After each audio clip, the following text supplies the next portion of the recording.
नमस्कार, मैं मोहित कुमार और आप देख रहे हैं पंजाब केसरी टीवी हरियाणा।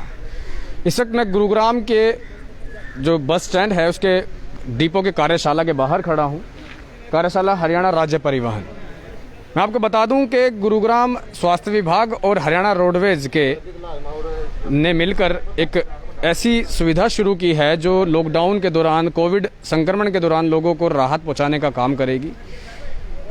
5 बसों को जो है गुरुग्राम जिले के जो हरियाणा रोडवेज का डिपो है यहाँ पर कार्यशाला में एम्बुलेंस में तब्दील कर दिया गया है। एक बस के अंदर 4 बेड रखे गए हैं जिसमें इमरजेंसी सर्विसेज के दौरान इमरजेंसी होने पर किसी भी मरीज को इस बस के अंदर लाया जाएगा और बस के अंदर ऑक्सीजन जैसी जो सुविधाएं हैं और जो तमाम स्वास्थ्य सुविधाएं हैं वो मौजूद रहेंगी।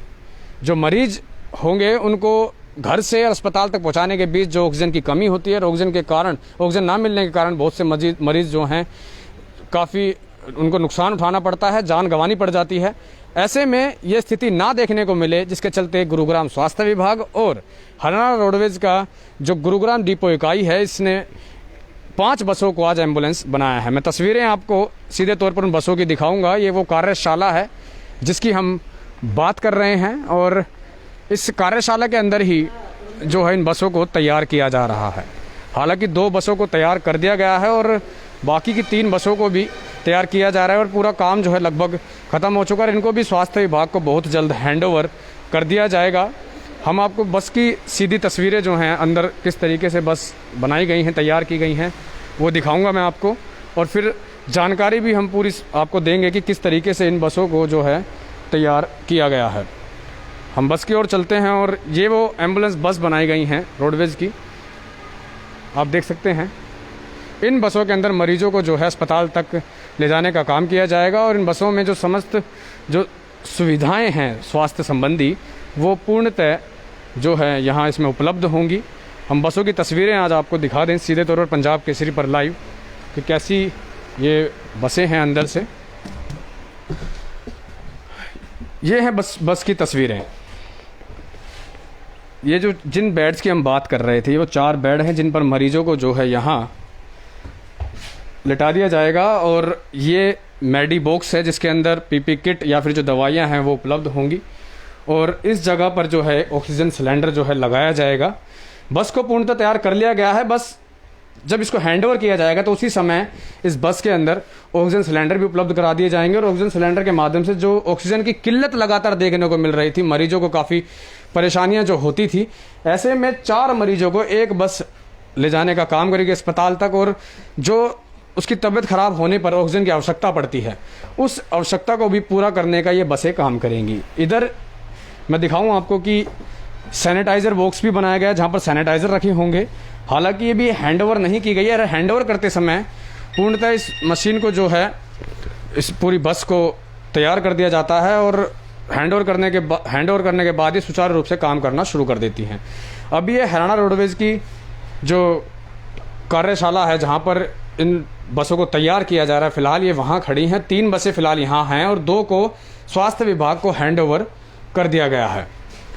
हम जो गुरुग्राम बस स्टैंड है, बस डिपो है, उनके कुछ अधिकारी भी हमारे साथ हैं, हम उनसे भी बात करने की कोशिश करेंगे और समस्त जो डिटेल है वो उनसे लेने की कोशिश करेंगे और वो बताएंगे कि आखिर किस तरीके से कब कब ये हैंडओवर की जाएंगी, किस तरीके से काम करेंगी। सभी मुद्दों पर हम बात करने की आज कोशिश करेंगे। सर आप आ जाएं एक बार अंदर बस में, आप बता दें एक बार ज़रा किस तरीके से होगा। सर यहाँ बैठ जाइए आप जी। तो सर सबसे पहले नाम और ग्रेजुएशन बता दीजिए। मेरा नाम रमेश कुमार है, मैं एज ए फोरमैन हरियाणा परिवहन गुड़गांव डिपो से जी। और ये जैसे कि कोरोना की महामारी के अंदर हमारे डिपार्टमेंट द्वारा हमारे को निर्देश दिए गए थे कि एम्बुलेंसेस की जो ज़्यादा प्रॉब्लम पेशेंट को आ रही है भाई उसमें हमारे डिपार्टमेंट का क्या योगदान हो सकता है। तो हमारे डिपार्टमेंट में 150 बसें पूरे हरियाणा के अंदर ये अवेलेबल थी, जबकि ये बसें जो हैं गुड़गांव डिपो में नहीं थी। ये 4 गाड़ियाँ अपने रेवाड़ी से और 1 पानीपत से उस डिपो से मंगवा के और विद इन 24 आवर दिन रात काम करके इनको तैयार किया गया। तैयार होते ही 2 गाड़ी सीएमओ साहब की डिमांड के अकॉर्डिंग गुड़गांव सीएमओ को हैंडओवर कर दी गई हैं और 3 ये अभी जैसे ही हमारे निर्देश हमें मिले हैं, शायद सोनीपत ज़्यादा रिक्वायरमेंट है, वहाँ हम इनको भेज रहे हैं। तो इन बसों को बनाने के लिए कितने लोगों ने दिन रात काम किया, कितने कर्मचारी डिपो के लगे और कितना समय लगा, क्या कोई लागत भी आई है, क्या कॉस्ट आई है इसकी? इसकी इंडिविजुअल एक्चुअल जो कॉस्ट था हम उसको बाद में कैलकुलेट करेंगे, लेकिन अभी जो भी संसाधन हमारे पास था, कुछ हमें परचेज किया, कुछ हमारे यहाँ से था, जितने भी वर्कर हमारे पास थे सब ने दिन रात एक होकर काम किया। जो आदमी बेचारा इस एबल भी नहीं था कि वो 24 घंटे काम कर ले, लेकिन उसने 24, 36, 40 घंटे कंटिन्यू काम किया। जो एजिड हैं, जो बेचारे रिटायरमेंट पे बैठे हुए हैं, उनका बहुत सराहनीय काम रहा है। और स्पेशली अपने यहाँ सोमेश जी हैं जो हमारे हेड ब्लैक स्मिथ हैं, उनका काम काबिल तारीफ था और उन्होंने बिफोर टाइम ये तैयार करके प्रशासन को सौंप दी। तो सर किस तरीके से बस काम करेंगे, लोग इस पे कांटेक्ट कैसे कर पाएंगे? अस्पताल के माध्यम से उपलब्ध होगी या लोग डायरेक्ट कोई नंबर इस पे लिखा जाएगा? थोड़ा ये जानकारी दीजिए। नहीं, इसके लिए हेल्थ डिपार्टमेंट से जो CMO साहब के अंडर में ये होंगी, जैसे कॉल एम्बुलेंस को किया जाता है 108 नंबर पे या जैसे भी होगा, वो वहाँ कंट्रोल रूम से कंट्रोल होंगी। ड्राइवर हमारे ही अवेलेबल रहेंगे, जैसे निर्देश उनको मिलेगा भी वहाँ कहाँ प्रॉब्लम है, उसको वहीं गांव में, शहर में, किसी भी सिटी में कहीं भी होगा, वहीं 24 घंटे ये उपलब्ध रहेंगी। हर गाड़ी के ऊपर हमने 3-3 ड्राइवर डेप्यूट कर दिए गए और वो 24 घंटे काम करेंगे। जो ड्राइवर स्वास्थ्य विभाग से हैं या फिर आपके हरियाणा रोडवेज से? ड्राइवर रोडवेज से। ड्राइवर रोडवेज से, हाँ।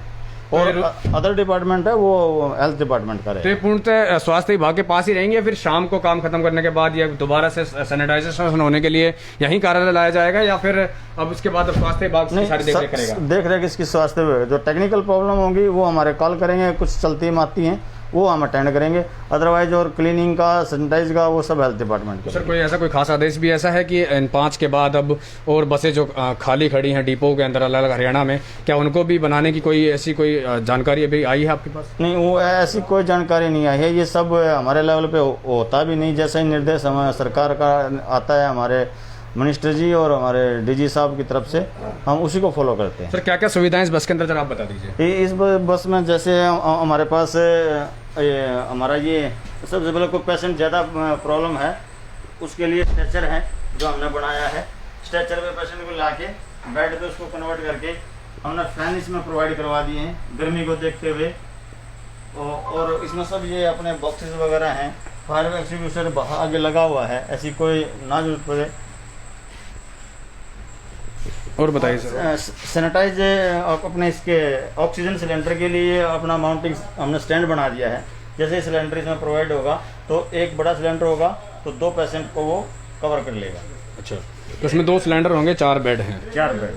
अच्छा, तो ये हमने आपको तस्वीरें दिखाई बस की, जिस बस की हम बात आपसे कर रहे थे, जिनको कि एम्बुलेंस में तब्दील कर दिया गया। हरियाणा रोडवेज की ये पहल है, गुरुग्राम जिले से शुरुआत इसकी की गई है। और बता दें कि 2 बसों को स्वास्थ्य विभाग को हैंडओवर कर दिया गया है और बाकी की जो 3 बसें हैं वो पूर्णतः तैयार हो चुकी हैं और उसके बाद अब उनको हैंडओवर करने की सिर्फ एक थोड़ी देरी रह गई है और उसको भी बहुत जल्द जो है अब स्वास्थ्य विभाग को हैंडओवर कर दिया जाएगा। तमाम जो गुरुग्राम डिपो के जो लोग हैं वो यहाँ मौजूद हैं, जिनको आप सीधे तौर पर देख सकते हैं कि इन्हीं सब की मेहनत के बाद जो है ये बसें जो है तैयार की गई हैं। और इन सभी लोगों ने, मैं आपको वो वर्कशॉप भी दिखाना चाहूँगा जहाँ से इन बसों का जो सामान सा तैयार कर जो है इन बसों में लगाया गया है। ये वर्कशॉप है, इन वर्कशॉप के अंदर दिन रात काम करके जो है ये तैयार की गई हैं बसें। ये मशीनें हैं जिन मशीनों से कटाई करके एक बेड बनाया गया और यहीं पर 24 घंटे काम करने के बाद इन बसों को तैयार कर स्वास्थ्य विभाग को सौंपा गया है। मैं आपको और भी दिखाना चाहूँगा बाहर से कि एक बस तो हमने आपको अंदर से पूरी तरह दिखा दी और दूसरी बस जो तैयार की गई है वो सामने तस्वीरों में आपको दिख रही होंगी। ये गुरुग्राम, इस वक्त हम गुरुग्राम के जो बस स्टैंड है, गुरुग्राम जो डिपो है हरियाणा रोडवेज़ का, वहाँ से सीधे लाइव जुड़े हैं आपके साथ और तस्वीरें हम वो आपको दिखा रहे हैं।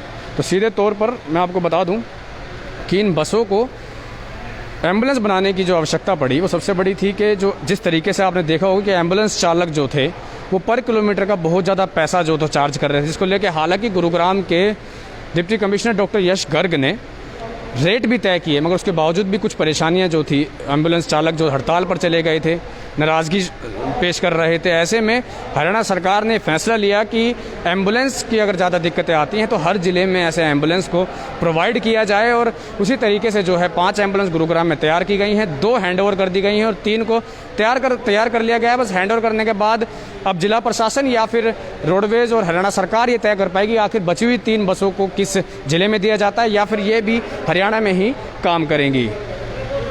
ये तस्वीरें हैं गुरुग्राम के उसी बस स्टैंड की, बस डिपो की, जहां पर तमाम लोगों ने मिलकर इन बसों को तैयार किया है। पंजाब केसरी की टीम आज यहां पहुंची थी और यहां पहुंचने के बाद इस पूरे बस का जो है मुआयना किया, आपको पूरी ग्राउंड रिपोर्ट दिखाई इस बस की किस तरीके से काम करेगी, क्या होगा, अधिकारियों से आपकी बात कराई, और भविष्य में भी अगर इन बसों को लेकर के कोई और नया फेरबदल देखने को मिलता है, क्योंकि हालांकि इन बसों को एम्बुलेंस बना दिया गया है मगर स्वास्थ्य विभाग के अनुसार ये बसें चलता फिरता अस्पताल के तौर पर भी तब्दील की जा सकती हैं।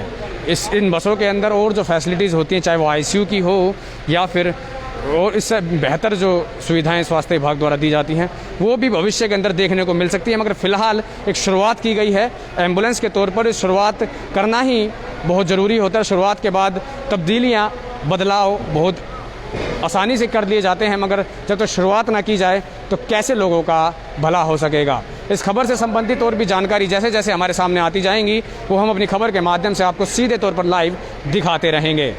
गुरुग्राम से मोहित कुमार, पंजाब केसरी टीवी, हरियाणा।